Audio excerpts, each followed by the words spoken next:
Hey everyone, welcome to the Fargo 3D Printing Show. Jake Clark and John Schneider today on the podcast. We got John back in the seat. Last week you were out, vacation. Can't have that happen again. Yeah, no, just awful, just the worst. It was terrible.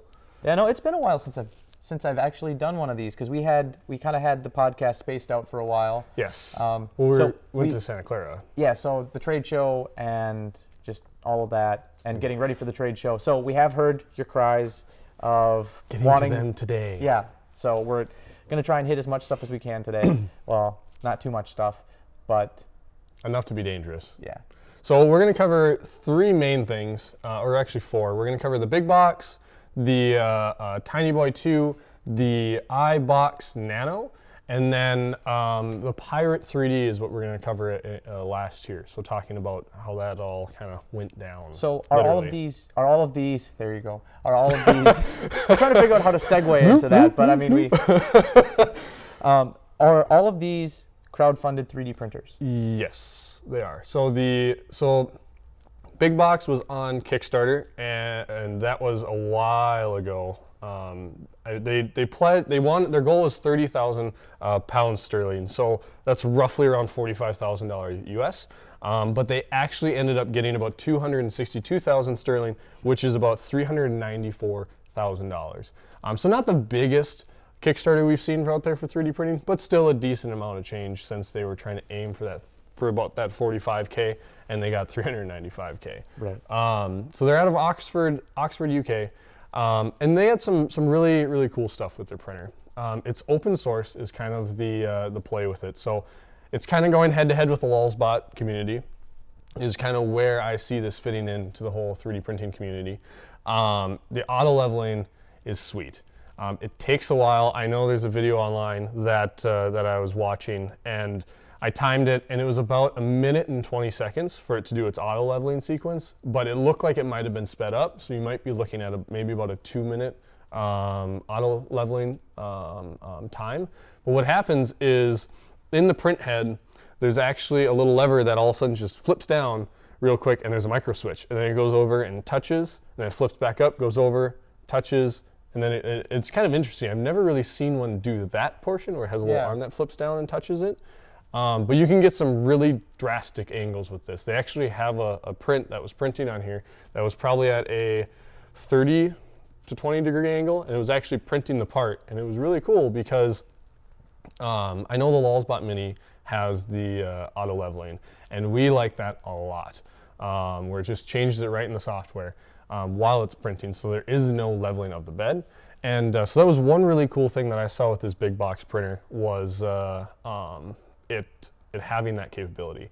Now there's 3 or 4 individuals that are really getting behind this project, 2 of which I believe are from E3D, if I remember correctly. Let me get through my notes here. So it uses an E3 hot end, which we haven't had experience with them. Yes, we have. Have we? Yep, that's what the Lulzbot Mini, and that's what they use for their all metal hot end. It's a modified version. They were getting those from E3D. I believe they've changed their sourcing now, but it was based off of that E3D hot end. Yeah, but prior to that, we really hadn't seen any or used any here, right. And especially specifically the one that this uses, because I know TinyBoy actually uses a version of the E3D hot end as well, or a modified version of that they did themselves, I believe. So it was kind of this printer is kind of an interesting one. The build volume isn't actually, it's actually smaller than the TAS in the Y direction. So the build platform for this is 300 by 200 by 280 millimeters, which is equivalent to 11 3/4 by 7 3/4 by 11, which in comparison the TAS is 11 3/4 by 10 3/4 by almost 10. So the big box is a little bit bigger in the Z direction, but not in the Y. So that was kind of interesting that they are very comparable in size to one another. Mm-hmm. And they are going to be sharing both their laser cut frame as well as a lot of their 3D printed components. And we've actually heard pros and cons to 3D printed components. One thing that BigBox is kind of running into with their, they have their updates that they're doing, and one of the most recent ones is they actually had to double their bot farm from 10 to 20 just to keep up with production of their Kickstarter backers. So that's kind of one of the downsides is you have to ramp up, where injection molding, you just say, hey, shoot me out some more. Downside with injection molding, like we've discussed before, is tooling costs. Yep. The other downside that I kind of see to 3D printed parts is the strength aspect. I know that there's been some people out there that have complained about having breakage of their 3D printed part on their printer over time. I'm not sure exactly, I can't remember what printer it was specifically that this person was talking about. It wasn't a Lulzbot, I know that for sure. But he said over time it just cracks and there's nothing he can do and he has to go buy another one. And so that's kind of the downside of these 3D printed parts, is there is that stress of the part within it, where you can actually design that a little bit better with the injection molded, in my opinion. Well, I mean, I think it's kind of a trade-off, because if you had an injection molded part, you'd have to go buy another injection molded part. But with a 3D printed part, assuming that the design is available, you'd be able to 3D print another one off. Now, if your printer's broken, okay, you need to go through 3D Hubs or find a friend that has a 3D printer and print another one. But you have a lower upfront cost of your 3D printer because of that. Because if they would have gone with injection molding, you would have had to have a higher cost for the tool.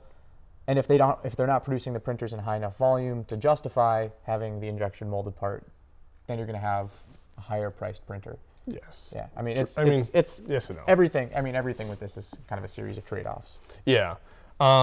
They added their second laser engraver with one of their updates, and John, you actually have a laser engraver, so you actually kind of know what goes into laser cutting stuff. Yeah, so the laser engraver I have, just for point of reference, it's an Epilog Helix 50 watt, so it's a CO2 laser, but this is a laser cutter that's designed for production. It's not a hobbyist laser engraver. It's not something that you pick up just to play around with. A lot of the laser diodes that I see going into the 3D printers are less powerful than what you see in an Epilog, and it's just you don't have the same laser power, you don't have the same consistency, you just can't crank it out at the same speeds that you can with a professional grade laser. But the price is vastly different too. I mean, it's again a trade-off. And so they're kind of they had their shipping set for December.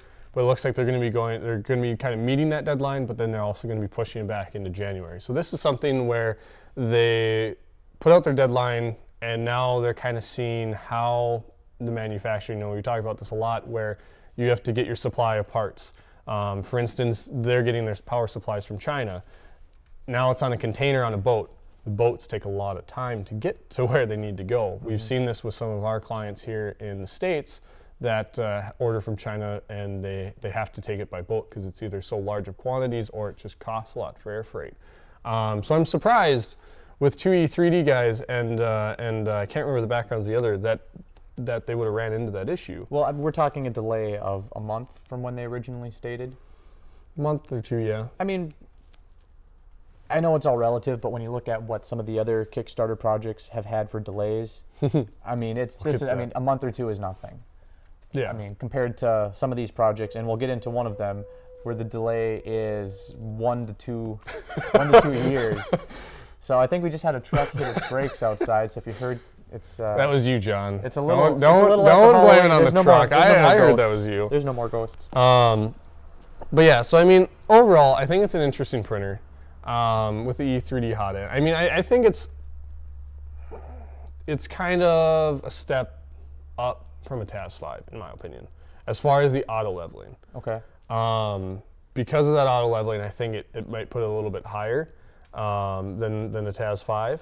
Now with the TAS6 coming out next year, we might have to revisit that comment. Yeah, but it's going to be two different auto leveling systems. The TAS6 is going to have one that's almost identical to what's in the Lulzbot Mini, and this one, because this one I think takes measurements at about 9 different points. Yeah, I believe so. Okay, because that's one thing that it would be great if the TAS did, is if it took a measurement, even if it just added 1 point and added it in the middle of the print bed because you usually see sagging either from the gantry sagging a little bit or from the heat bed or the heated bed either bowing up a little bit or bowing down due to thermal expansion. It's usually the x-axis gantry sinking You could ever just so solve much. that with a Well, you could go up. You could counter have. boring the PEI and then, Yeah, because it has to make that electrical connection. yeah, it has to make that electrical connection. The Zortrax actually on its print bed it has a space cut out or not cut out, but it has a metal print bed, but most of it is painted,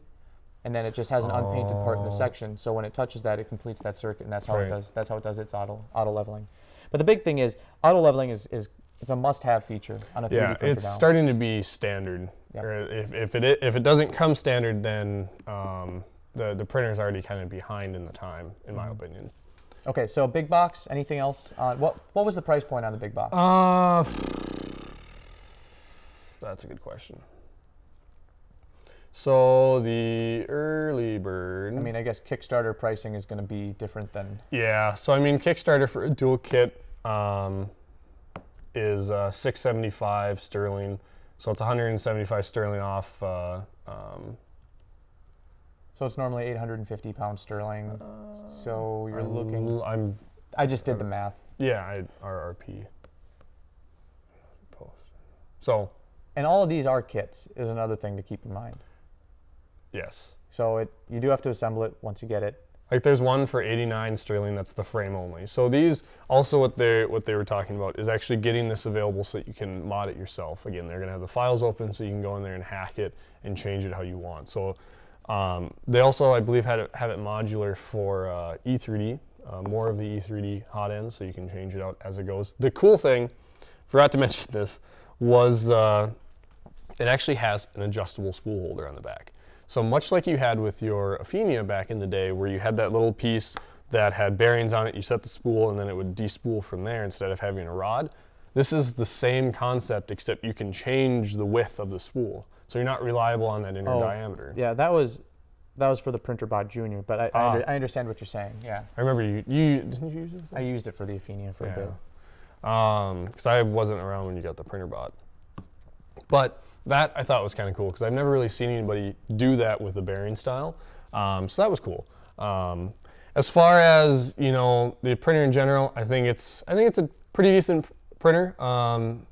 Without being able to use it, I think it's a good competitor for the TAS 5 and kind of where the TAS 5 is going. Now, again, we'll have to revisit that once the TAS 6 comes out next year and see kind of how that all plays out with the two. But they did pretty well with their campaign. I mean, they're pretty much right on with their deadlines.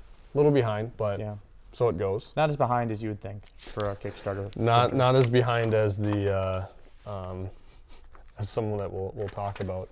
The next one I kind of want to go into is the TinyBoy 2. So we talked about the TinyBoy 1 or version 1 point something a couple months ago, and it's a little tiny printer.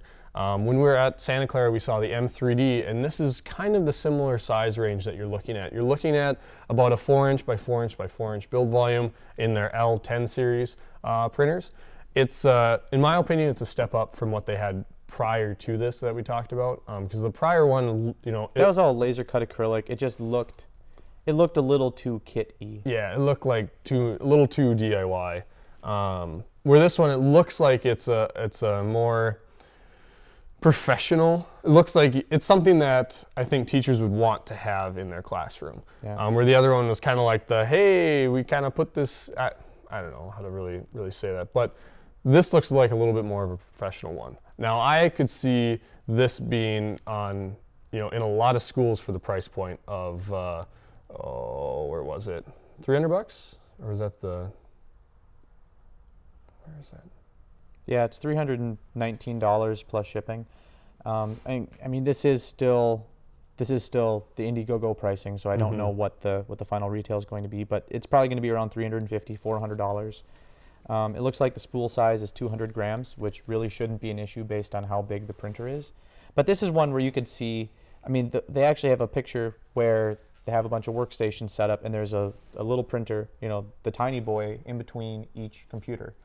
And yeah, I mean, I can't really imagine how what other 3D printers you could have that would work that way. I mean, maybe the M3D by Micro 3D. Yeah, I could see that maybe. But that one actually is a little bit more enclosed, the M3D, where this one looks like it's a little bit more open. Yeah, because this, I think, it's really designed for the students to be building the 3D printer and be working on the 3D printer, where the M3D, it's not a kit. It's a finished, they're trying to position it as a finished consumer product, where this is, it's the opposite end of the spectrum. And they're and TinyBoy, they have an E3D, a modified E3D hot end. So that, but it can also swap in and out, different hot ends. That's a little bit interesting. So this is kind of neat. They're going traditional injection molding with their components in China. But the interesting thing is they're going to have it open source, so that if you do break something or you want to build another one, you can do that. So now the printer that you had as a kit could be a kit for another student.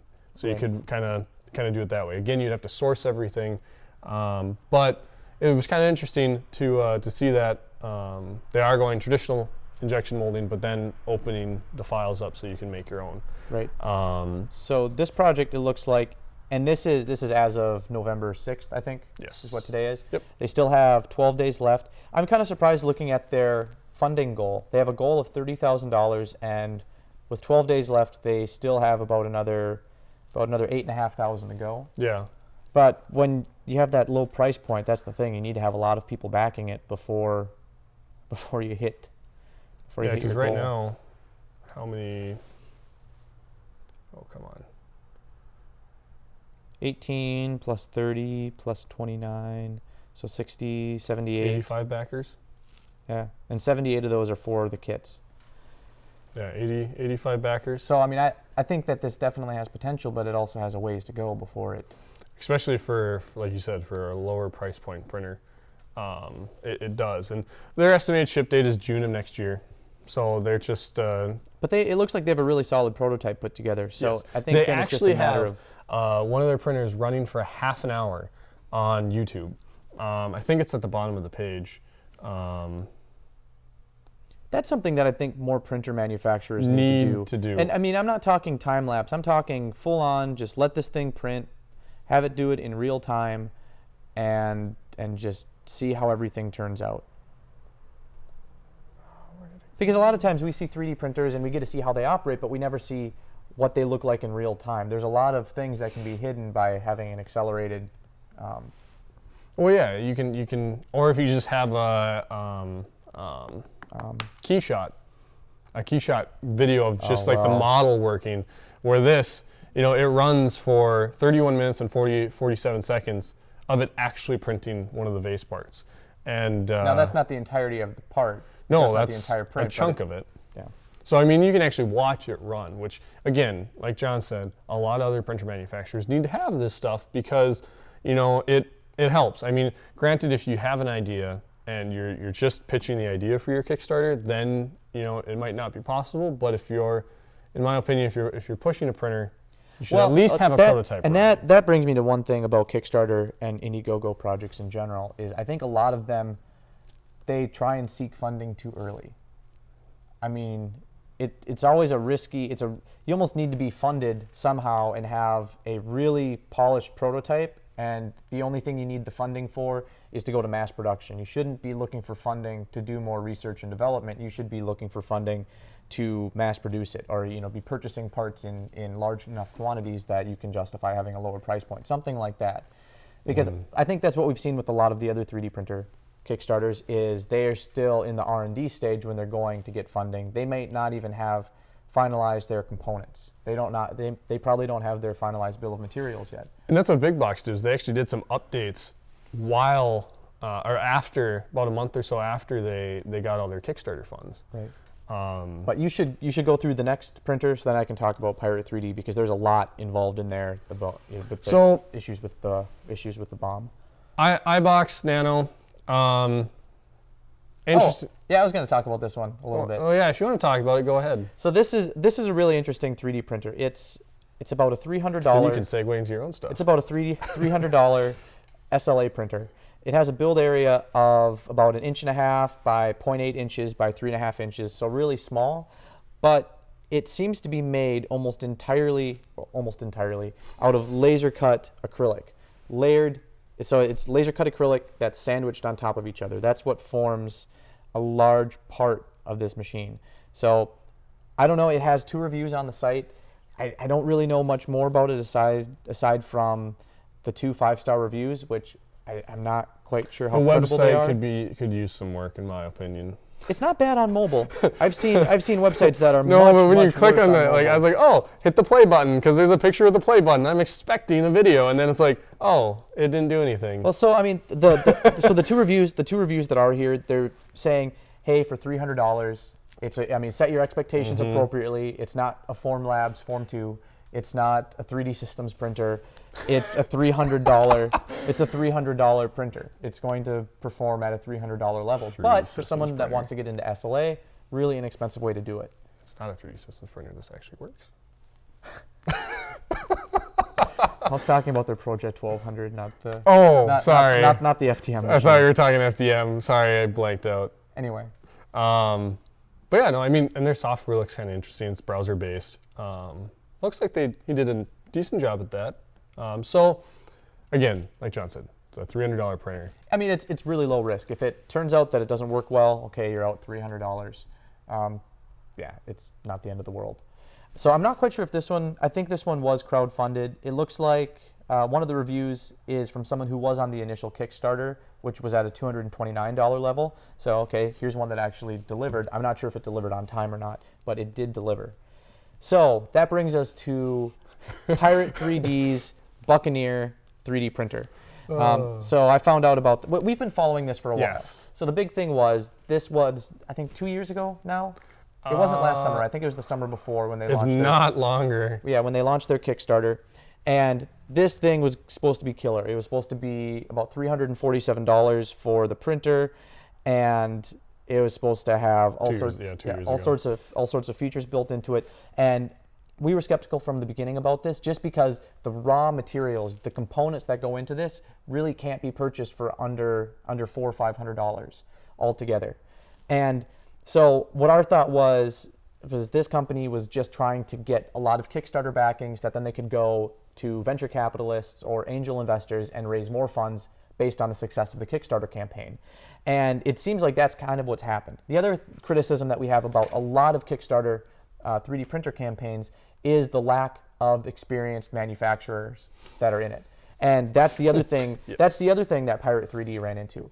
So and they even said it in their email. So it's not like they're trying to beat around the bush. They're like, hey, we were 3 or 4 fresh grads. I think it was 3. So what I'm going to do is I'm going to go through the text of their update that they sent out about a month ago, and then I'll pause and kind of dissect some of it. So, hi Kickstarter backers. It's been a while since we posted an update here. It talks about how they've been handling queries and requests through their support platform.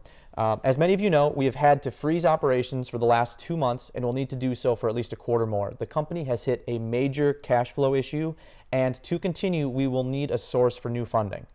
Okay, so this is something we already suspected. Some people have received the printer and they say that it puts out decent enough prints, but there's simply not enough money. They took too long. Well, I'll get into that in a little bit. So they're running out of cash. Okay, so where are we on deliveries and why has this happened? We are now about 40% through deliveries. The company experienced this situation last year in June as well because of the same reasons, running out of cash. Initially, we spent too much on R&D and bit off more than we could chew. Developing an entire ecosystem of our own combination of hardware, software, and library was a far more costly engineering project than expected. With our current hardware architecture, including an onboard processor, Wi-Fi modules, linear rails, costs to build these machines have exceeded what we collected for them. So just the cost of the raw materials, that was an issue. The fact that they spent a lot of time on R&D, also another issue. They didn't have a product ready to go when they launched the Kickstarter. And they tried to build a huge ecosystem. There's a lot of companies that fail just trying to do the hardware side of 3D printing on a Kickstarter, and they tried to tackle 3 different problems. So this brings us to another problem, and this is more of a Kickstarter functional issue. Unlike newer Kickstarter projects, which are allowed to charge for shipping after the campaign, we weren't allowed to. As much as possible, we have tried to bear these costs. However, paying $600 each time for just shipping to South America and similar amounts to other places has proved to be too much a burden for the company. Along with handling international deliveries for warranty and repairs, which most Kickstarter projects don't do, and now we know why, has led us to where we are now. And now we know why, that was in their quote. So this is something that Kickstarter's changed. Before, the Kickstarter company had to foot the cost of shipping. There really wasn't a good way to charge for shipping, but now Kickstarter allows for companies to charge for shipping after the campaign has ended. So that would have solved a lot of issues for Pirate3D. Yeah, and the other thing is just the after-sale support. So if you ship out a printer, okay, if something breaks, if it's under a warranty, if you put any sort of warranty on it at all right, you've got to replace those parts. If not, your reputation takes a hit.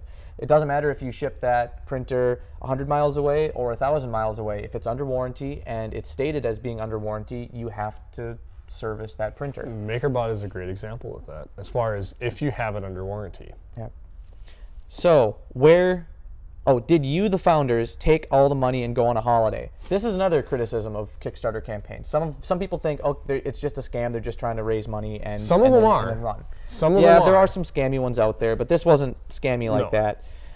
Some people believe that the founders of the company had taken the monies paid to us and disappeared off to enjoy it. On the contrary, all of us not only gave years of our time, but have sacrificed our life savings and taken loans out for the company to continue operations. We just want to put this rumor to rest. You can question our competence, but not our absolute commitment to this project.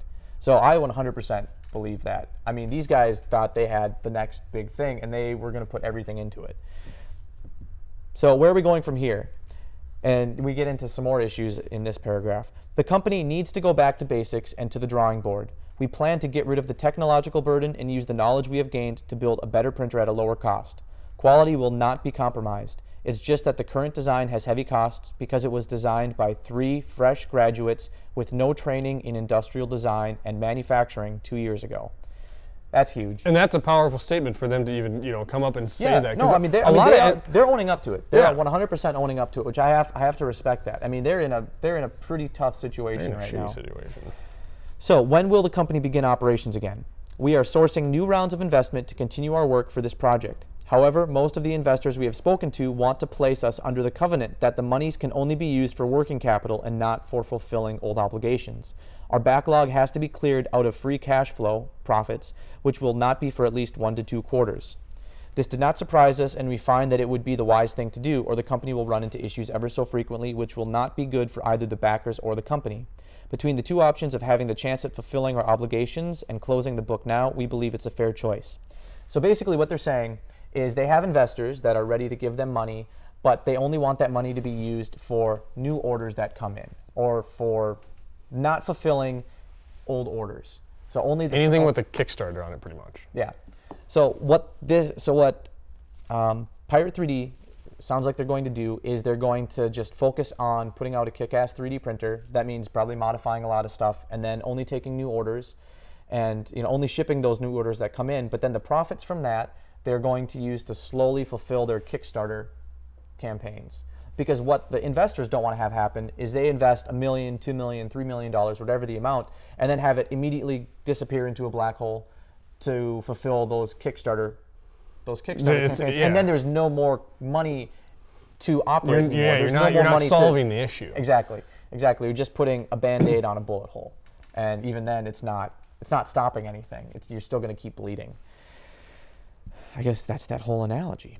That was a good analogy. Yeah, I did not come up with that one. Yeah, I'll take credit though. I'll give you one. What now? Okay, so right now we have leaned out the company, working on getting the money in and reviewing our technology to see what we can do to build a healthy foundation from which we can go from. If you'd like to speak to me about anything, you know where to get me. If you want to know where your printer is, you already have your answer.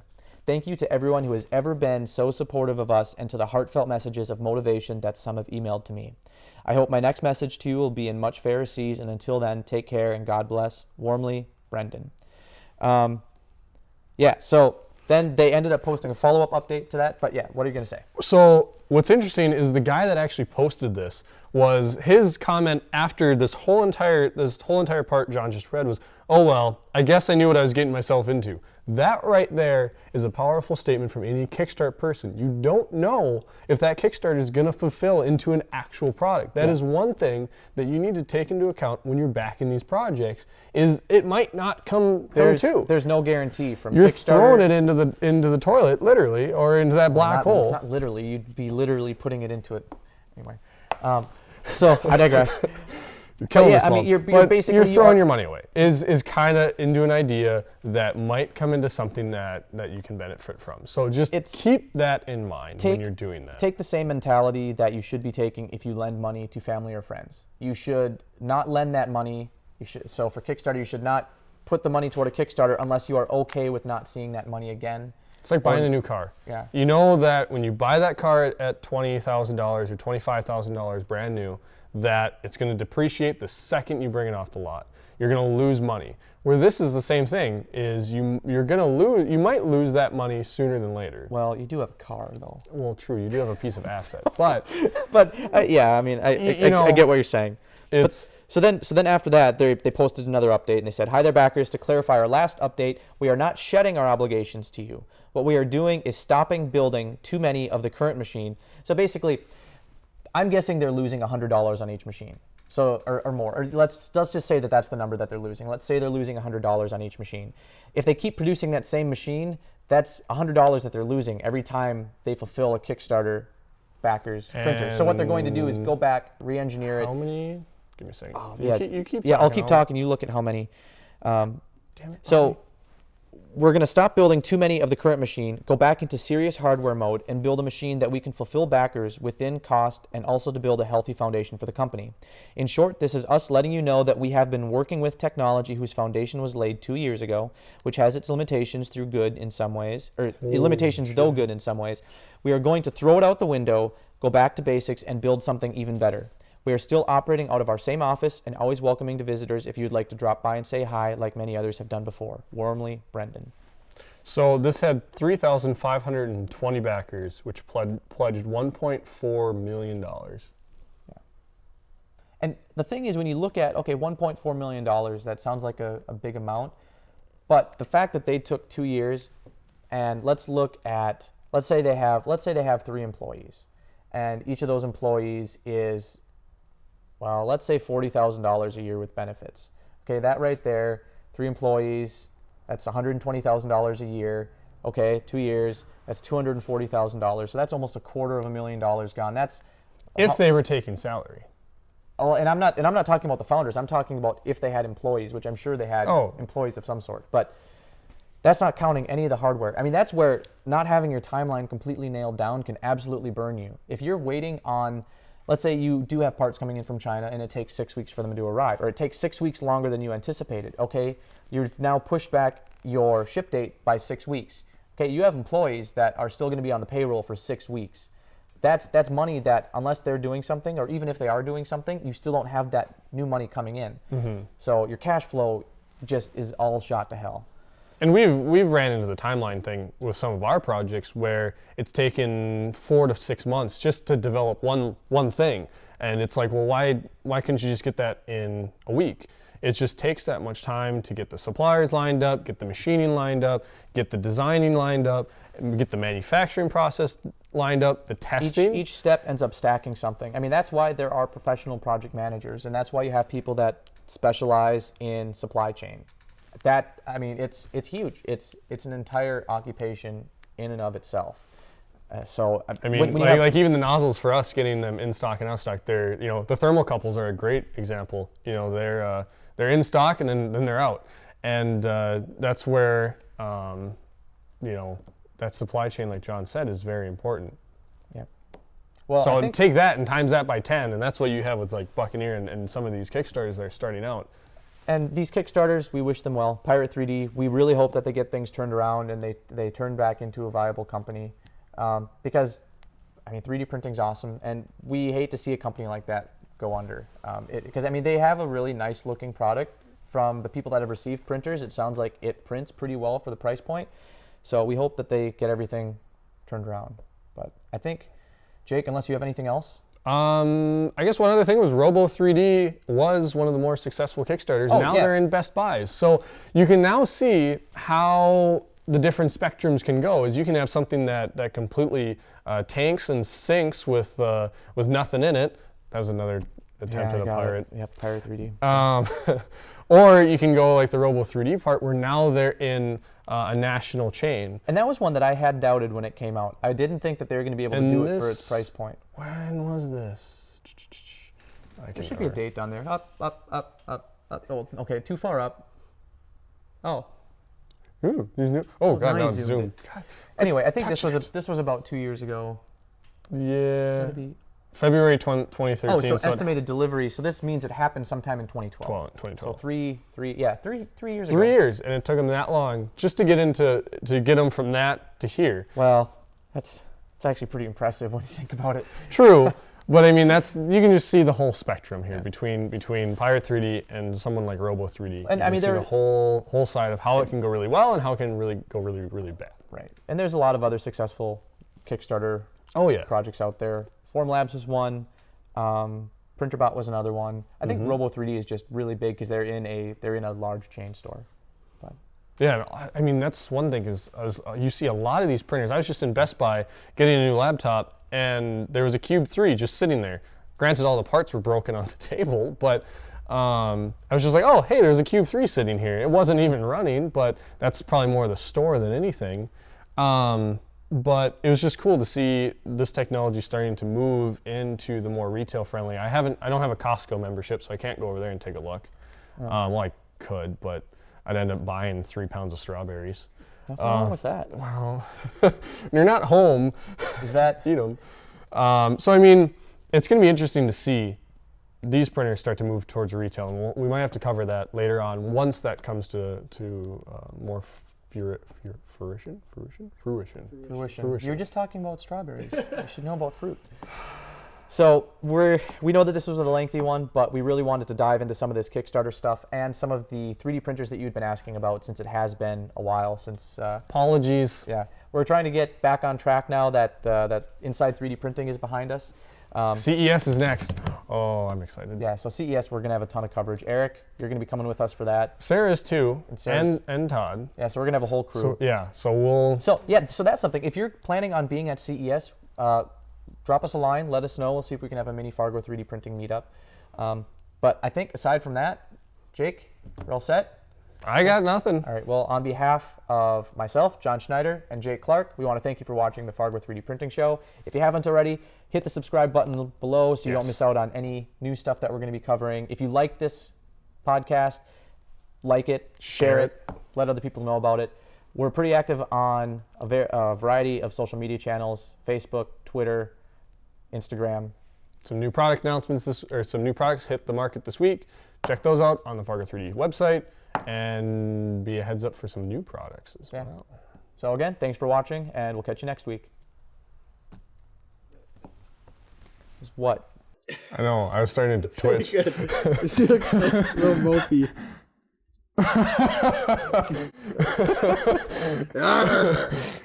a sad pirate. You remind me of the one from Peter Pan. So I'm sorry not to cough Smee? the whole time. I think so. I don't know, which Captain Hook?